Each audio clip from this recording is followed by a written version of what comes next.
Welcome to Glorious Botafogo, your number one source of Botafogo news in English. It's been a little bit since I've done a video. It's April 4th was the last video. And then there was a podcast with Tristan's podcast. But a lot has happened. Oh my gosh. A lot has happened since then. For starters, let's talk about the field performance, right? Botafogo, let's see. Let's rewind back a little bit. Botafogo lost to Barcelona, right? The Libertadores qualifying. Then lost to Flamengo, lost to Palmeiras, and then beat Bragantino and lost to Paranaense. After that, things kind of went on a incline, right? So we beat Mirassol, beat Vasco. We tied against Caracas, which was a pathetic performance, a pathetic result. To tie with a team that's not even Serie C material. We tied with Curitiba, again, another really bad result. But then, for the Sul-Americana Cup, we went to Argentina. We were playing Racing Club, which is the second strongest team in that group, apart from Botafogo. And we won 3-2 at Racing. It was a result that needed to happen. If Botafogo wanted to advance in the Sul-Americana stage, they had to make up for the tie against Caracas at home. We had to. And no better way to do that than to beat the number one contender for the first spot, which is Racing Club. And Danilo scored at the added time of second half. And then Botafogo made a fantastic performance against Chapecoense and beat Chape 4-1 Saturday, April 18th. And then Tuesday, April 21st, Botafogo played Chapecoense again, but this time for the Brazilian Cup at home, and we beat them 1-0 in a game where Chapecoense played hard defense. They put everybody behind the ball and tried to get a goal by a counterattack or a goal from a set piece, but just defend, right? And then Alex Telles at the end of the game scored a header. And then yesterday, Botafogo played Internacional in Brasilia as a home game. Botafogo sold the home field to take it to Brasilia, which is the capital of the country, first of all. But not only is it the capital of the country, but also a place where there's a lot of supporters, from the club. Brasilia is known to be a hub of Botafoguenses. So Botafogo went over there, played at the Mané Garrincha Stadium, the name of one of our, biggest footballers of all time. But anyways, Botafogo went there and tied after being ahead of the score twice. First with Danilo, and then I forgot who scored the second goal. But we allowed Internacional to come back right away. We scored, and 5 minutes later they scored, and then we scored, and then they scored, and then that was a game. A bad result. A tie with Internacional historically is a good result, but this Internacional of 2026, tying with them at home is a bad result. She really should have won the match yesterday, but it is what it is. And then Botafogo will play on Tuesday, April 28th at 5 p.m.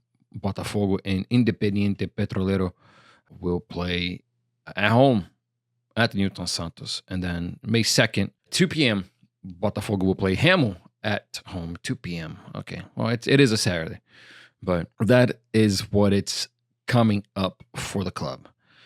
Now let's talk about what's happening. Let's talk about what's happening outside the pitch, because if things kind of stabilized in a way, could be better, right? Could be better. But if they have stabilized inside the pitch, outside has been total chaos.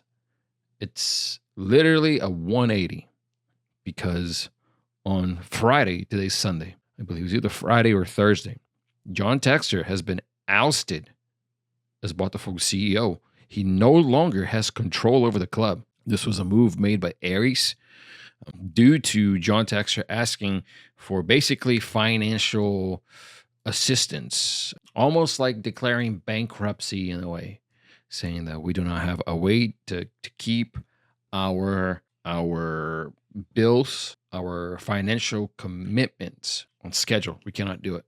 We don't have the funds to do so. So when you do this and you ask for this financial, like a financial recovery, like a judicial recovery, which is a court supervises reorganization or just simply just a reorganization of your funds. It's pretty close to like a Chapter 11 bankruptcy when the company restructures its debt under court supervision to avoid complete bankruptcy. So it's not complete bankruptcy yet, but it's basically like, if this doesn't happen, we will be bankrupt and cease to exist. So that's what happened. John Textor called for that, put the documents in place. So what does that mean for the club? It means that under this reorganization of funds, the club will now have a new ceiling for salaries. The club will have a new ceiling for everything. And it's basically part of, I guess, what you call like a financial fair play in a way, like a forced financial fair play. So now our team, we cannot go to Betis anymore and purchase Luis Henrique for $20 million, or go to Atlanta United and buy him and buy Almada for $20 million. Well, we didn't do that to begin with because we still owe all that money because John Textor hasn't paid anyone, nobody. So there's a list that came out of who Botafogo owes money to. And the list is, honestly, it is scary. It is in a level in which I haven't seen before. We owe money to the people that take care of the pitch, of the grass pitch at the Lonier, at the training grounds. We owe money to people that provide the kerosene and the pyrotechnics for the Newton Santos. We owe all these people money. So I'm just not sure what Textor was thinking, was and is, because even though he was ousted from the club, he still traveled with the players and he was in the stands with the supporters watching Botafogo play Internacional. And he was making, Instagram stories of how, he was trying to disguise himself so nobody could see him. He was wearing some clothing, a different cap. He was wearing sunglasses. Like, right, nobody's going to notice who you are, right? And then today, and before this judicial recovery, he negotiated the sale of Alexander Barbosa, one of the leaders of the team, one of the pillars of 2024, one of the pillars of 2025, and one of the pillars of 2026, a guy that really had legendary status in this club, icon level status in this club. We're selling Barbosa to Palmeiras because due to all of this uncertainty going on with the financials, with the leadership structure, of what's going to happen with the salaries, they're 2 months. Botafogo owes 2 months of salaries, by the way. And with no clear competitive outlook, let's just call it this way, the club is not going to compete for the Brasileirão titles and the Libertadores title, for example. It's just not going to happen for the foreseeable future. And it sucks to say that, but the foreseeable future, I do not see. I think we'll be lucky to make it to the Libertadores for the foreseeable future. So we're kind of back in 2023. Let's just say that, to where a good manager, with a squad of respectable players, but also not expensive players, with a lot of work from scouting department, not so much spending the money, but more of being smart with the money, we can make a run like 2023 to where we could have won the Brasileirão if we have had perhaps better players and all that. I think we're kind of back to that. And then, but not quite. I think this is like a pre-2023 to where we're bringing in some of these players let's just call this pre-summer transfer of 2023. Before we got the summer transfer of 2023, I feel like that's where we're going to be, where we're fighting to be in the first page, the first 10 of the Brasileirão. And if we snag a Libertadores, or we make once in a decade run for the title, then that's what's going to be. Because honestly, there is no, I don't want to say there is no way, but it is really unsustainable what John Textor has done, in the fact that we earned so much money in 2024, but then we had to give it all away to Olympique Lyonnais to save them for relegation. And of course, obviously after getting funds from them to help build the 2024 squad. But the problem is that line of back and forth, that communication was cut unilaterally from Olympique Lyonnais side, and they kept all the money. And now we really don't have money for cash flow. And that's what's been happening as of late. And we've been suffering because of that. And especially because John Textor, he doesn't pay the people that he owes money to. He just doesn't pay people that he owes money to. So now we're in the situation that we can't pay what we owe, and we're screwed. Just flat out, we are screwed. So, I just don't know.